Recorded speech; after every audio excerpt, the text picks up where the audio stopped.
Well, tonight we're going to revisit a controversial plan to tap into one city's water supply for bottled water.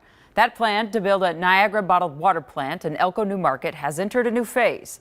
The city council says yes to the idea, and it waived some of the fees water customers would normally pay to connect to city water. John Croman went there today, talked to the mayor about it. John, it's not like everybody's excited, but not everybody hates this, right?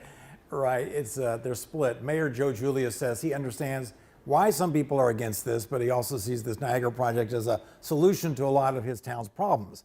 To him, it's a chance to kickstart an industrial park and, over time, drive down local water rates. This farmland off I-35 in Elko New Market holds a lot of promise, as Mayor Joe Julius sees it. Once that fills up, not only are we going to have a nice boost to our tax base, but we're going to start having some daytime workforce in town, which has been a big inhibitor for us getting at things like a grocery store, getting more restaurants to come to town.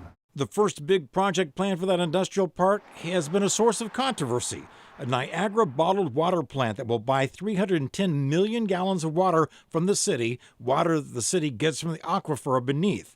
A huge customer that will help the city repay the debt on its new water treatment plant. Niagara coming in is going to they're going to pay the equivalent of 1,500 households, which is basically how many households we have. So once that happens, we'll have more users on the system, taking out a big chunk of the debt that's owed on it, and it'll allow us to drop rates hopefully as soon as 2025.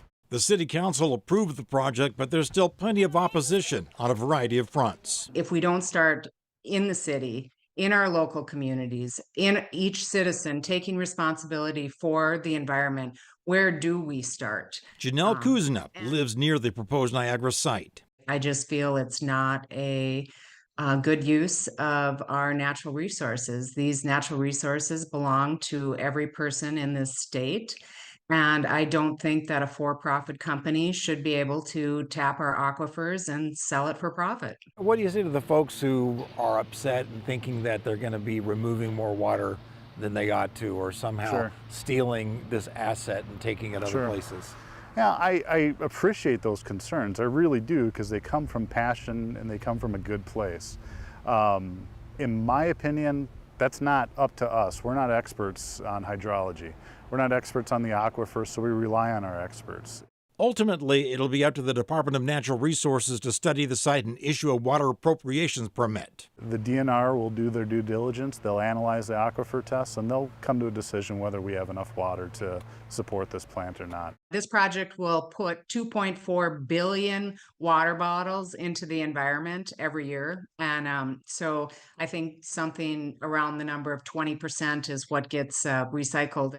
Well, manufacturing plastic bottles is a legal business, and we don't have the right as a city to discriminate against a business for what they do. Opponents are hardened by something that made the environment bill this session of the legislature.